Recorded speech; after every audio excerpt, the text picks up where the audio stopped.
Korea's economic strength from the foreign perspective. Why do global economic institutes have positive views on South Korean economy? President Park Geun-hye's 6-night and 8-day trip to Europe. We will examine the outcome of the visit involving cooperation in creative economy and prosperity of culture and look into the prospects. Smart lighting that can innovatively change interior space in the future.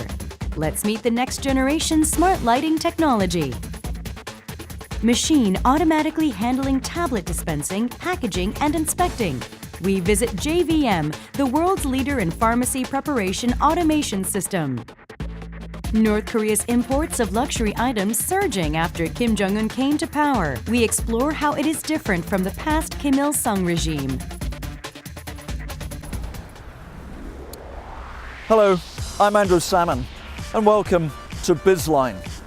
Now, South Korean President Park Geun-hye has just returned from a 3-nation tour of Western Europe, and there she was received with a right royal welcome.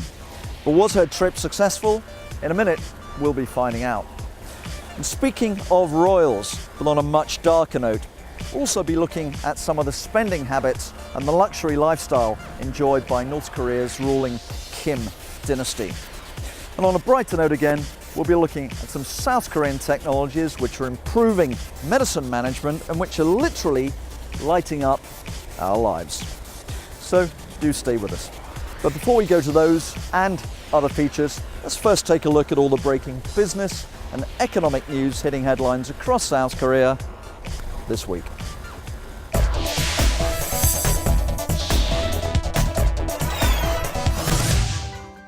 Korea saw its ICT exports reach a record high last month, largely due to an increase in shipments of secondary batteries, semiconductors, smartphones, and digital TVs. The figure amounted to about $16.2 billion in October, which is up by over 11% from the previous month, according to the Trade Ministry. Korea's auto industry had a record-breaking month in October in terms of exports and production. The Trade Ministry said that production topped 425,000 units in October, up 7.3% from the same month last year. Exports saw a hike of 9% on year, with over 280,000 units shipped out last month. Korea's brand value is among the best in the world. The Seoul-based Institute for Industrial Policy Studies said that Korea's brand had been estimated in a recent report at around $1.9 trillion in 2013. This allowed Korea to be placed 9th among the 39 countries surveyed. The city of Seoul has finished crunching the numbers.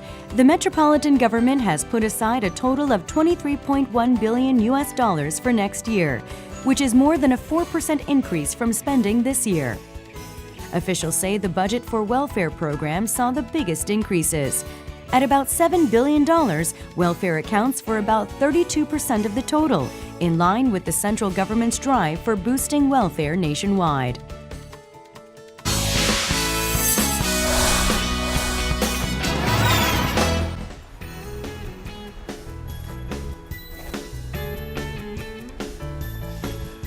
The IMF and the OECD and other global economic institutes have just recently released their latest outlooks for the South Korean economy.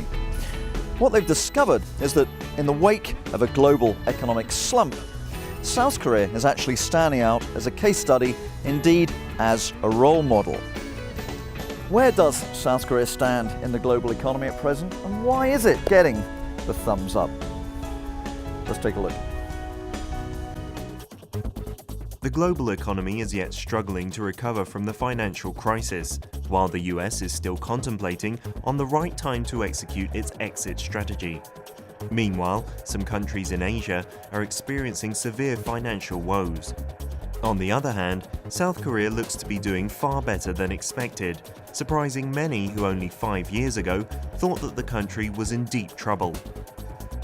In a nutshell, what we found is that the Korean economy has fared quite well in the recent turmoil and is really well positioned to both benefit from the global recovery but also withstand any further turmoil or uncertainty coming from the global environment, and that reflects its strong fundamentals and skilled policy making.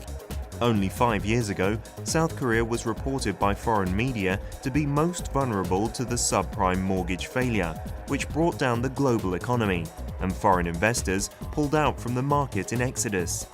South Korea's stock market plunged and the Kospi dipped below 1,000.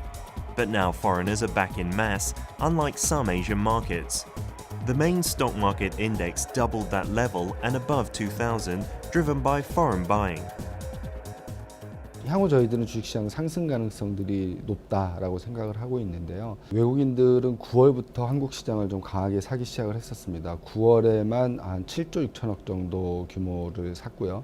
10월에도 계속 매수가 이어졌고요. 10월에는 한 4조 7천억 원 정도 주식을 샀습니다. 그래서 9월, 10월 두 달 동안 집중적으로 한국 주식들을 강하게 매수했다라고 말씀드릴 수가 있습니다. Recently, major foreign media, such as Bloomberg and the Wall Street Journal, have reported strengthening fundamentals of the South Korean economy. The country is being recognized for its consistency in policy making, also helping to gain credibility. Foreigners see Korea as a much steadier place now, a much safer place to put your money. There's less kind of chopping and changing with policy, and I think when you look at other emerging markets which have been far more volatile, Korea is almost seen as something of a safe haven these days. The current account balance has stayed in black for 20 consecutive months, adding to confidence of the Korean economy. It's extremely fortunate that it runs a current account surplus, a very strong one, and that gives the government a great deal of room to maneuver. Economists view South Korea's economic fundamentals to be favourable to withstand any financial turmoil, although it can't be completely free. We assume that it will be selective turmoil in which weak countries are penalised by the market as tapering takes place. But Korea is not a weak market in any macro sense, and therefore we expect that Korea will indeed survive much better than others. Into the next year, South Korea is expected to fare better as economic indicators are showing positive signs of recovery. 그동안 내수는 저성장이라는 부분들에 갇혀 있었었는데 최근 설비 투자 회복 속도가 빠르게 나타나고 있고요. 내년부터는 소비도 빠르게 회복세를 보일 가능성이 높다라고 생각을 하고 있습니다. 올해 3, 4분기 때 한국은행이 발표한 거를 보면 3.3%까지 성장률이 올라왔거든요. 그래서 이제는 1.5%를 바닥으로 해서 한국경제 성장률이 4%대를 다시 회복해 간다라는 이 방향성에 대한 베팅들이 좀 들어오고 있는 거고요. 이런 것들이 신뢰가 살아있는 한 외국인들의 매수세에 이어지고 주가는 상승 흐름을 이어갈 가능성이 높다라고 생각을 하고 있습니다. However, South Korea is not out of the woods completely, and there are areas it needs to attend to in order to maintain strong economic fundamentals.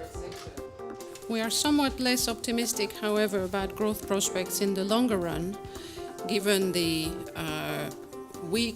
relatively weak momentum of domestic demand, which will imply continued heavy reliance on net export on the one hand, and then given on the other hand the pressures from rapid population aging, which will push down potential growth. The view of South Korea being heavily reliant on exports is shared by market experts as well. But on the other hand, it is a change that takes some time to be realized. You have to give credit to the government for recognizing that Korea is over-dependent on exports, but the problem is there's no quick fix for that. They're doing what they can to try and encourage the so-called creative economy, but that's not something that's going to happen overnight. And I mean, the latest statistics show that the service sector is actually shrinking. So this is a concern. I think if policymakers could find the answer to this problem of over-dependency on exports, that would be the kind of silver bullet for the Korean economy, but it's not something that's going to happen quickly. The South Korean economy is given credit for consistency by the foreign market and media and attracting foreign investors. In order to see continued inflow of foreign investors, more so in direct investment, Korea still needs to provide further assurance. Thus, strengthening business environments and nurturing entrepreneurs through policy measures, including deregulation, will be essential.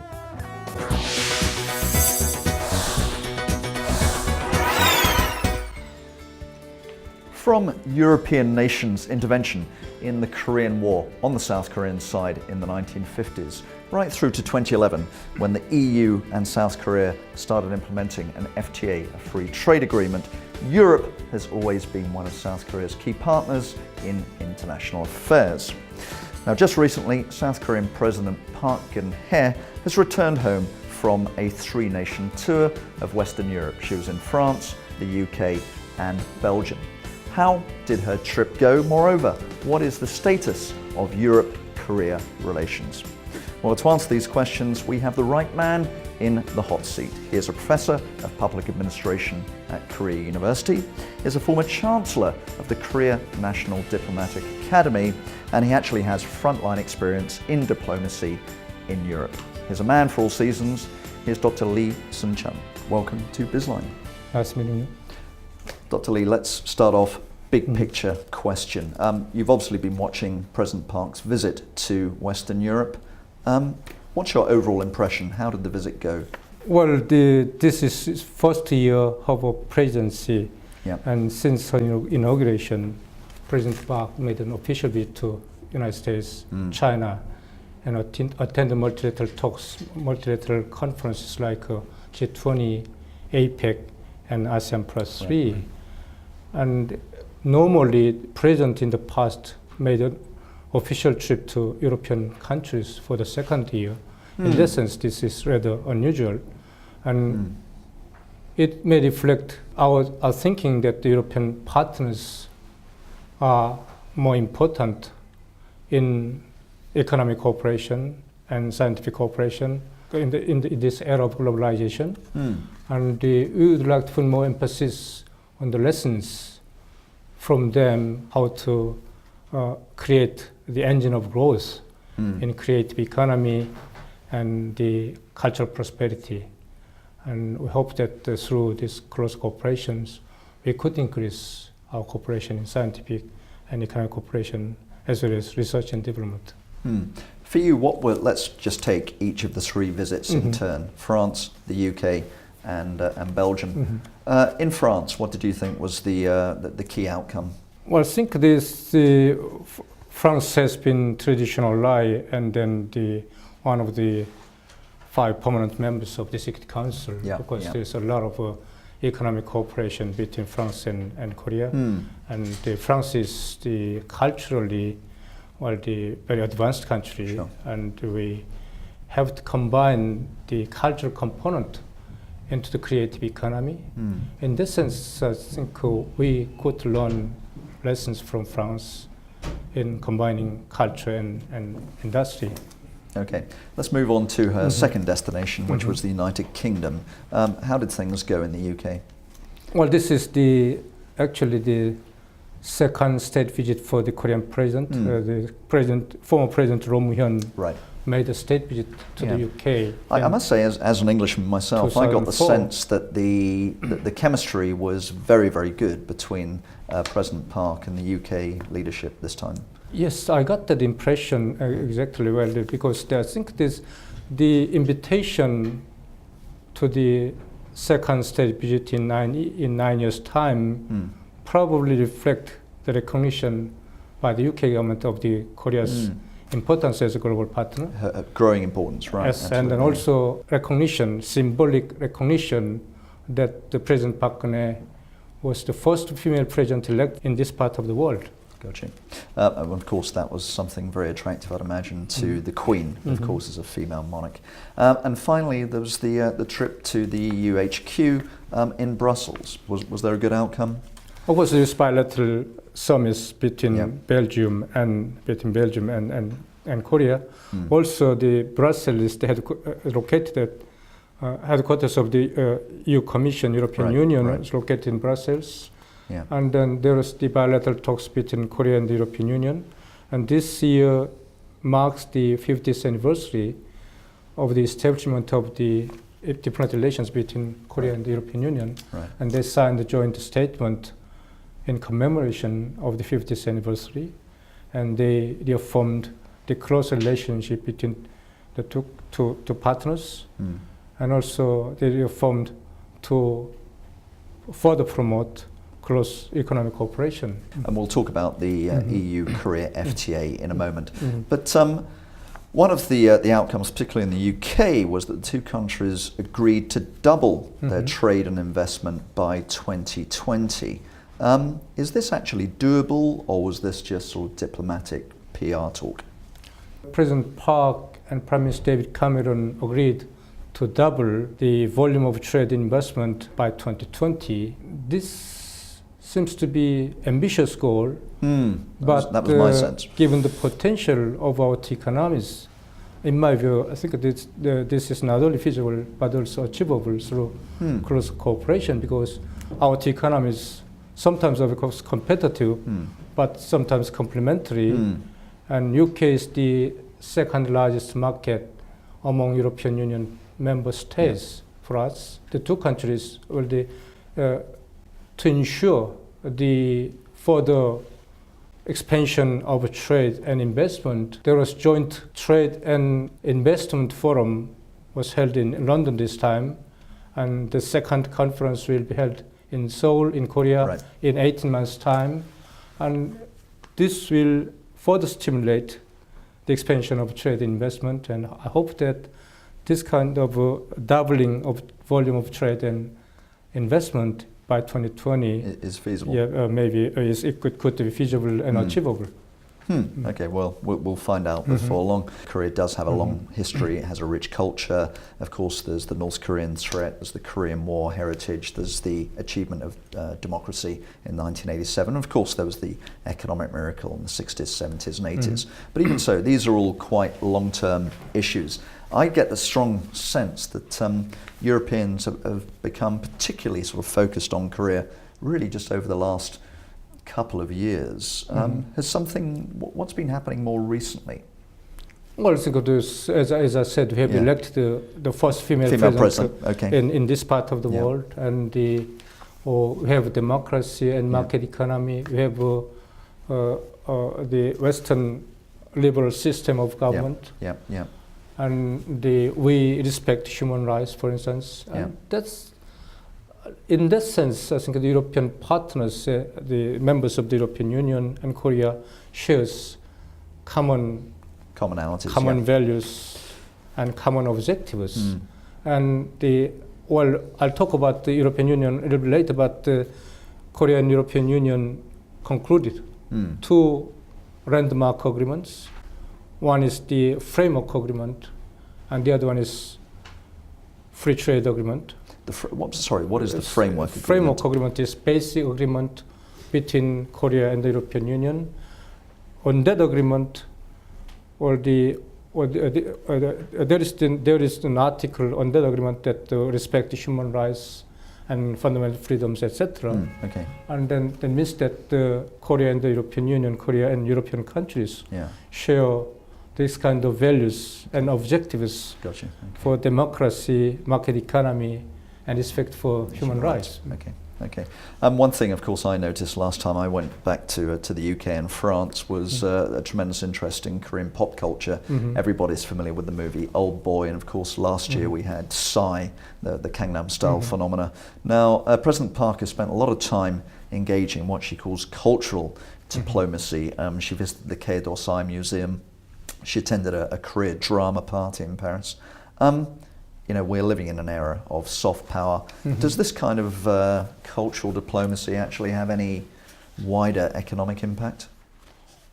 Well, I think public diplomacy has become one of the most component of cultural diplomacy in this era of ICT, information and communication technology. Public diplomacy is about whose story wins.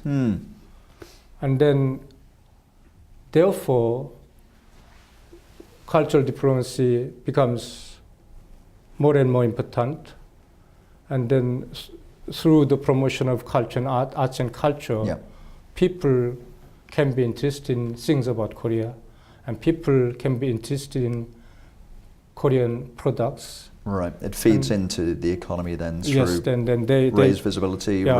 raised interest in buying. Okay, they may be interested in buying Yeah. Korean products like Samsung mobile phones, Hyundai automobiles, etc. And thereby they can be the friends of Korea, they can be fans of Korea, and they'll be in favor of things about Korea, and thereby enhancing national brand of Korea. Okay. I think that could eventually enhance the images of our products in those countries. Sure. Okay.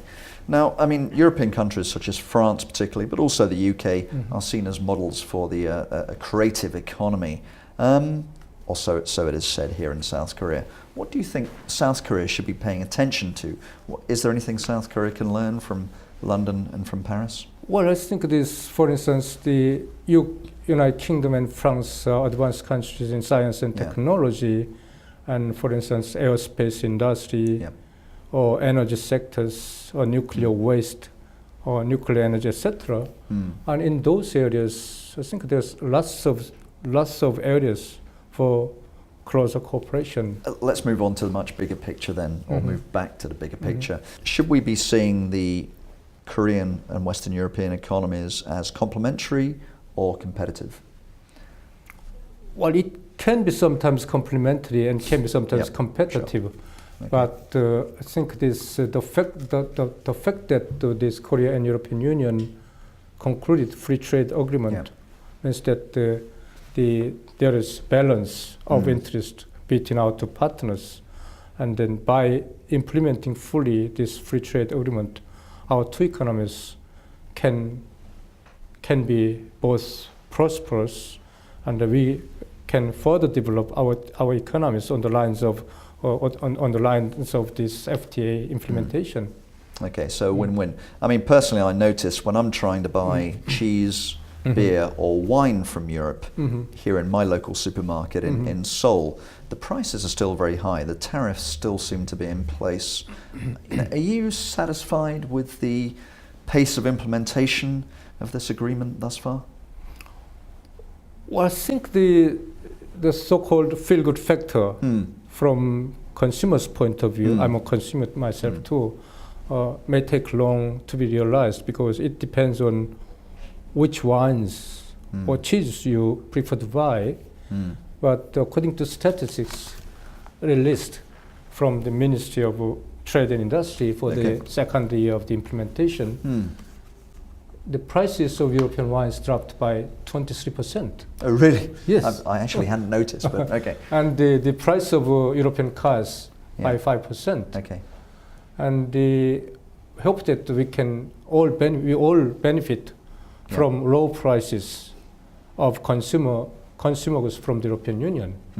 But it may take more time for us to feel the full effect. This effect. Yeah, but obviously this is a very, very big agreement. Also, it's a phased agreement. When, according to the schedule, should this agreement enter its full 100% implementation? Well, this is the third year for the implementation of free trade agreement. If you look at the statistics for the second year of free trade agreement implementation, well, we can notice that our export to European countries dropped by 7%, while our import from the European Union increased by 8%.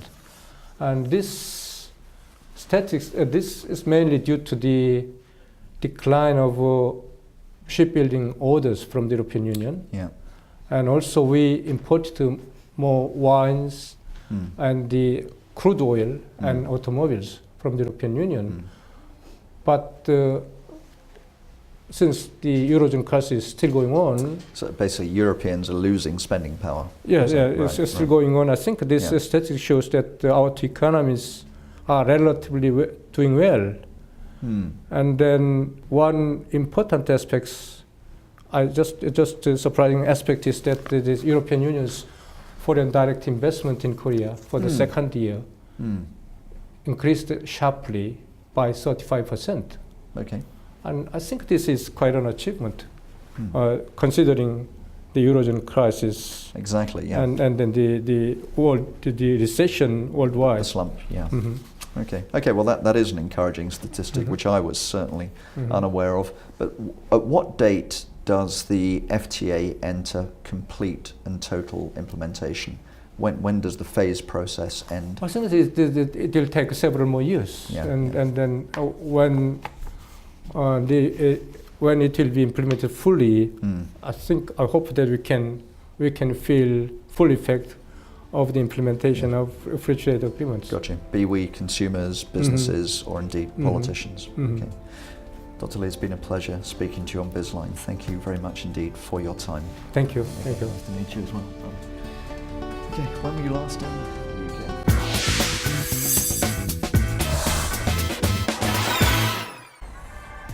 Let's talk displays.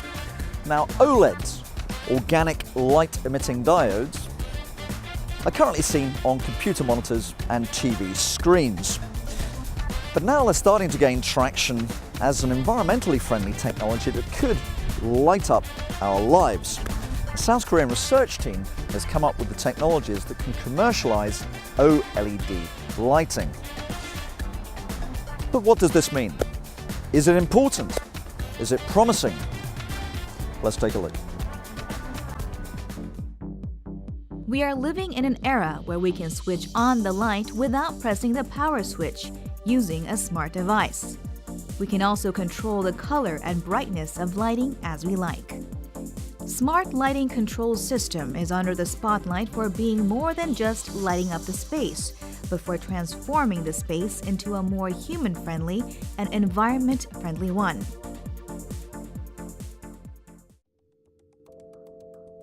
Lighting control system that controls light bulbs in the house with smart device. As the system can control lighting remotely from outside the house, one doesn't have to enter a dark house anymore.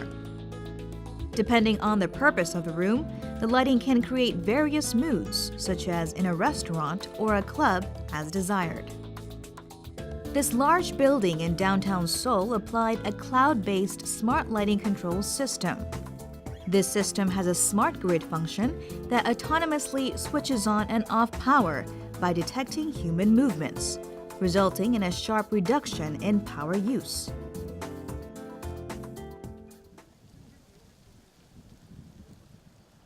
A local university's Smart Lighting Research Center has developed a lighting that is connected to a smartphone and remotely controlled.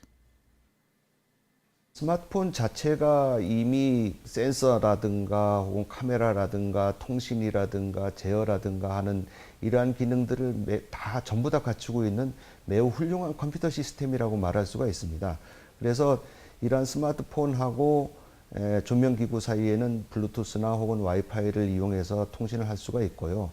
스마트폰에 적절한 앱을 개발을 해서 현재의 조명 상황을 이해하고 또는 그 각 상황마다 최적의 조명 상황을 저장하고 이러한 그 저장된 상황에 맞추어서 각각의 조명기구에 직접 명령을 내릴 수 있도록 함으로써 시스템이 구현이 되는 것입니다.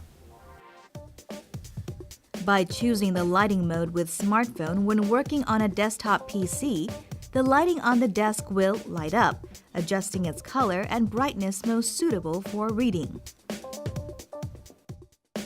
Depending on people's location or usage, lighting direction, brightness, color, and even temperature can change optimal for the circumstance.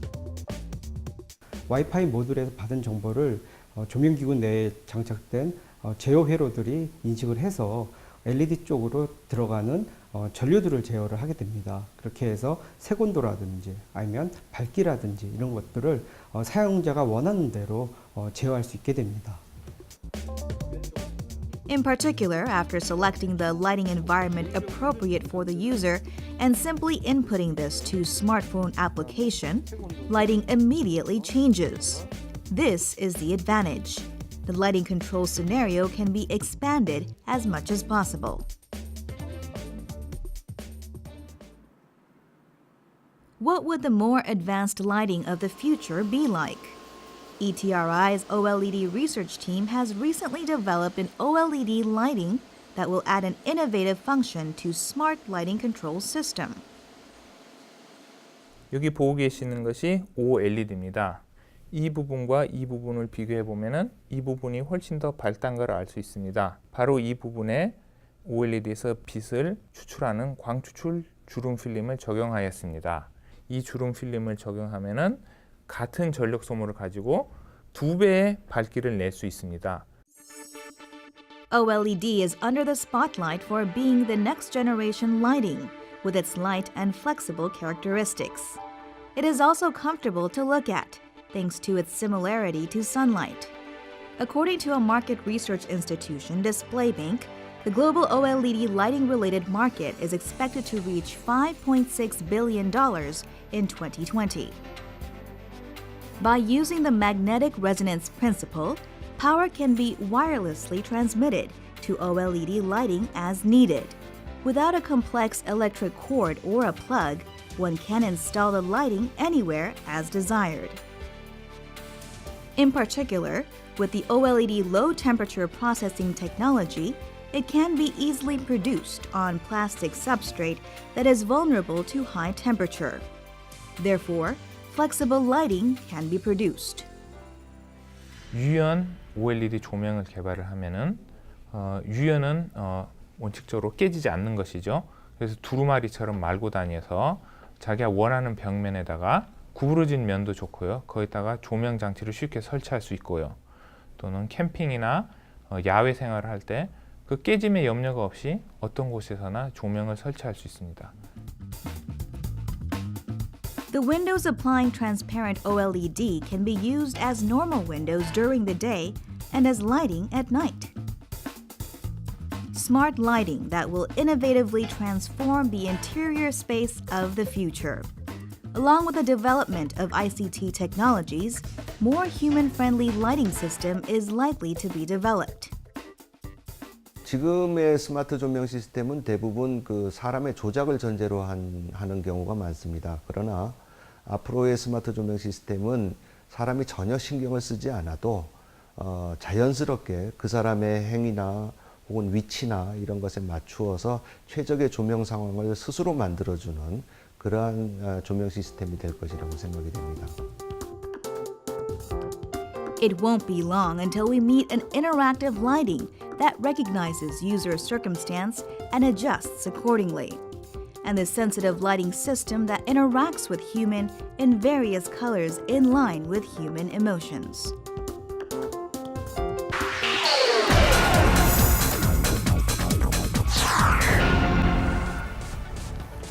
As we all know, it can be very miserable being ill, but it can be even more miserable being ill and then having to wait forever while your medication arrives. Fortunately, that latter situation may be about to change. A new system is coming online which automates the inspection, the classification, and the management of medications. In our Hidden Champion segment, let's meet the South Korean company which is leading the global automation of medicine management. There was a time when pharmacies used to put out daily dosage prescription drugs in individual packages. The process involved hand labor and long waiting hours for patients. According to a 1996 Seoul National University Hospital research, the average waiting time at the General Hospital Pharmacy was recorded at 50 minutes. The problem of the long waiting time has been tackled with the automatic drug dispensing system. A general hospital in Daegu. JVM is a Korean small to medium-sized company that has developed the pharmacy automative system which helps to speed up the process of preparing medicine. 손으로 조사할 때보다 시간이 단축되고 또 직접 약을 손으로 만지지 않아서 안정적이고 위생적이고 환자분들도 시간이 단축되니까 약 타는데 많이 기다리지 않으셔서 반응이 좋습니다. JVM is the company that has a 90% market share and is the only company in Korea with an original technology that allows the automatic dispensing of prescription drugs. In 1977, the first manual prescription drug dispensing machine was introduced.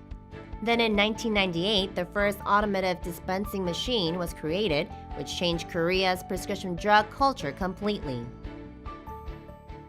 조제를 할 때 이제 약을 종이를 내가 계속 이렇게 사줬지요. 사주면서 이거를 좀 쉽게 할 수 없을까. 그래서 자꾸 생각을 하다 보니까 이게 하나의 상품이 돼가는 거지요. After continuous research and development, JVM was able to outpace its competition, which was a Japanese company and the market leader back then. JVM is now the world's #1. 98년도부터 우리가 독일과 유럽과 미국 시장을 진출했는데 초기에는 사실은 품질이 좀 안 좋아서 어려움을 많이 겪었죠. 겪어서 수없이 그냥 끝까지 방문하면서 이제 계속 보완을 해주고 이렇게 하는 과정들이 한 2, 3년 정도는 아주 고생을 많이 했습니다. 그래서 그게 또 하나의 품질을 전체 관리하고 제품을 업그레이드 시키는 데 굉장히 도움이 됐다고 생각을 합니다. JVM's automated prescription drug dispenser has dominated the global pharmaceutical market. The key equipment of the automated system are ADPTS, which includes functions like the automated dispensing and packaging system and the examination system, Bizline. ATDPS 같은 경우에는 의사가 처방전을 내리면 그 처방전이 약국이나 병원의 그 프로그램의 전산으로 등록이 됩니다. 그러면 그 정보를 저희 시스템에서 받아서 그 처방전에 따른 정확한 약을 환자를 위해서 전자동으로 조제하는 그런 시스템이고요. 비젠 검수 시스템은 조제된 약을 정확하게 조제가 됐는지 검수하는 시스템입니다. 그래서 그 약품에 대한 기본 정보를 먼저 데이터베이스에 다 입력이 되고 그다음에 조제된 약포를 저희 특화된 카메라 기술을 사용하고 저희 특화된 소프트웨어를 사용해서 약의 형상, 약의 크기, 약의 컬러 등을 포함한 한 10여 가지 서로 다른 파라미터를 활용을 해서 그 약이 정확한 약이 조제됐는지를 검수하고 그 기록을 데이터로 관리하는 그런 시스템이라고 보시면 됩니다. JVM's automated drug dispensing system has made operations at pharmacies a lot more effective. The ATDPS has the ability to sort 500 types of drugs, which make up for the workload of 4 pharmacists. 이 장비의 출현은 결국 그 투약의 형태도 바꾸고 조제의 형태도 바꾸는 저희 분야로서는 매우 획기적인 기계입니다. In case of Bizline, it has enhanced the speed and operation capacity and has increased effectiveness in the drug dispensing process. Test results show that based on visual examination, it took 5 minutes for dispensing 90 packages containing 8 drugs each.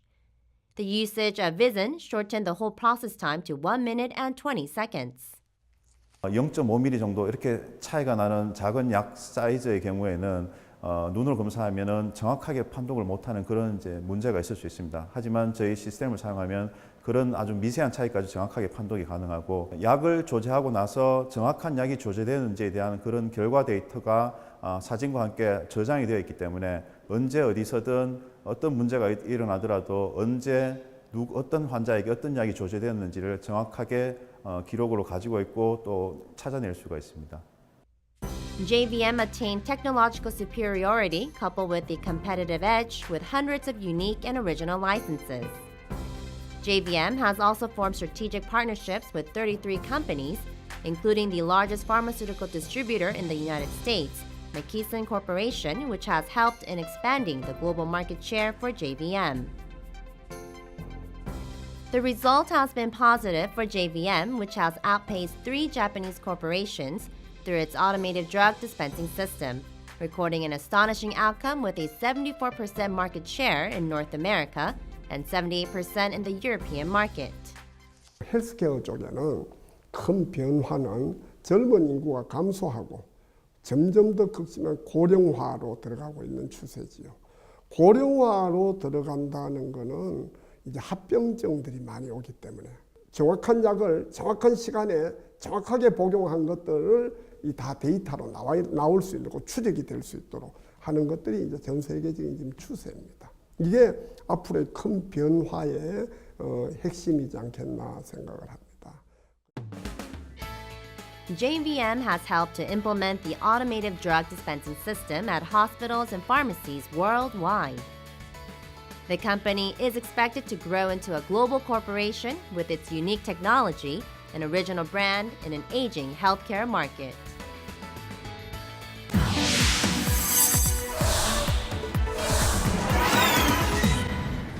Even in a nation that is racked by poverty and malnutrition, it's good to be king, but it's great to be Kim. North Korea has long been notorious for the luxury lifestyles enjoyed by its ruling dynasty. But the flamboyant habits of current leader Kim Jong-un are slightly different to those of his father and his grandfather before him. How so? Let's take a look. 7-star lifestyle. Everything you want, he has the best. That's how North Korea's young leader Kim Jong-un was described by Dennis Rodman, flamboyant former American basketball star who visited the notoriously secretive country to meet Kim. The luxurious lifestyle of his father, Kim Jong-il, is well known. But Kim Jong-un, who is in his early 30s and has ruled the country less than 2 years, seems to be more extravagant than his father. That's a stark contrast to the life of the population in the country where most of the people don't know when they will be able to eat and are deprived of the basic needs to live.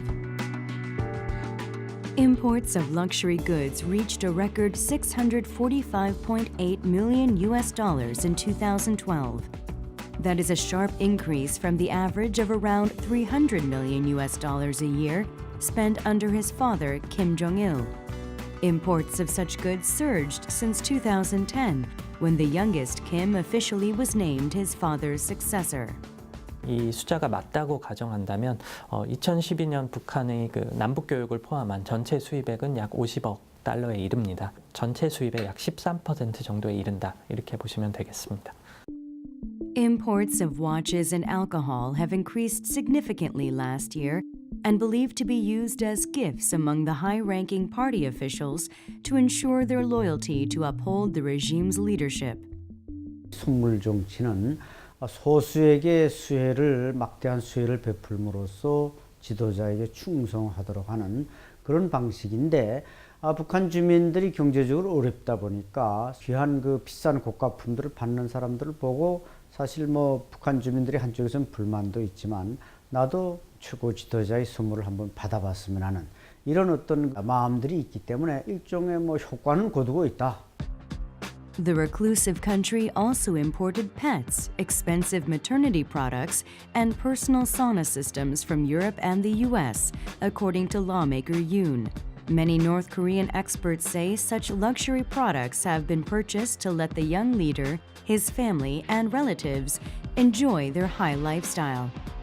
김정은이 이제 구입해 들어온 것들을 보면 이렇게 스포츠 설비들 그리고 좀 경마 그리고 자기가 쓰고 있는 어떤 다양한 정말 종류별로 보면 육아용품에 이르기까지 다양한 그런 호화사치품들을 쓰고 있는 걸로 이게 드러나 있습니다. The UN resolution imposed earlier this year in response to North Korea's nuclear test for the first time specified luxury goods that should not be sent to the rogue nuclear state. The list included yachts, racing cars, and jewelry. But the sanctions have done nothing to put an end to Kim's expensive lifestyle. 국제사회의 제재가 본격화되면서 중국 사치품에서 중국이 차지하는 그 비중은 점차 높아졌습니다. 그 중에서도 TV, 디지털 카메라, 프로젝터 등의 전자기기, 그리고 경주용 자동차를 포함한 승용차, 또 요트, 모터사이클 등 고가의 운송기기, 또한 전자악기나 영화 촬영기기 등 문화와 관련된 제품 등 다양한 제품들이 중국으로부터 수입이 이루어졌던 것을 확인할 수 있습니다. Kim's wife, Lee Seol-ju, is also allowed to enjoy such a luxurious lifestyle. Lee already made headlines by appearing in public in high fashion holding European luxury handbags. Her extravagant style contrasts with the previous first ladies of the reclusive socialist state. 처음에 이설주가 김정은하고 팔짱 끼고 텔레비전에 나타났을 때 북한 주민들은 상당히 신선함을 느꼈을 거예요. 저 여자가 지금 입고 있는 또 걸치고 있는 저 모든 것들을 그냥 팔아도 북한 주민들이 뭐 맨날 입을 수 있는 그런 엄청난 돈이라고 하는 걸 알았을 때 그 정말 상대적인 박탈감과 그리고 그럼 나는 뭐냐라고 하는 그런 처참함 이런 것들을 동시에 느끼면서 막 반발이 마음들이 오히려 더 점점 커가고 있는 거로 알고 있습니다. Imports of electronic goods like TVs and computers reached $307 million. Perfumes and cosmetics, $6.3 million, and fur products, $7.9 million. And many of them are sold in high-end department stores and foreign currency shops where the rich in Pyongyang shop. 경제적인 측면에서는 양극화와 관련이 있다고 생각되어집니다. 예를 들면 북한의 돈주라든가 무역업자 등과 같은 신흥부호들이 증가하면서 이런 사치품들에 대한 수요도 그에 따라 늘어났을 것으로 보여집니다. Their lavish spending is a stark contrast to the life of the majority of North Korean people living in chronic food shortages and poverty. In early October, the UN Food and Agriculture Organization said North Korea remains one of the 34 nations in the world that require external aid to feed its people. About 31% of the population still suffers from lack of food. 최고 지도자들이 뭔가 나름대로 특권을 누리고 있다 이런 정도만 알지 뭐 정말 특별한 음식 뭐 요트 호화 요트 최근에 뭐 로드만이 직접 그 김정은의 특각이 있는 별자 있는 섬에 가서 생활하는 걸 보고 뭐 외국의 어떤 왕자보다 낫다 이렇게 평가했듯이 그 소수 김정은을 비롯한 그 북한의 로열 패밀리들이 누리고 있는 그 생활 이것을 북한 인민들 노동자 농민들이 안다면은 그것은 북한에서도 혁명이 일어날 수밖에 없는 그런 정도라고 볼 수 있습니다. History has taught us that dictators who fail to provide the basic needs of their people can never stay in power forever. Kim Jong-un could be able to save many of his people from poverty if he spent less on luxury goods.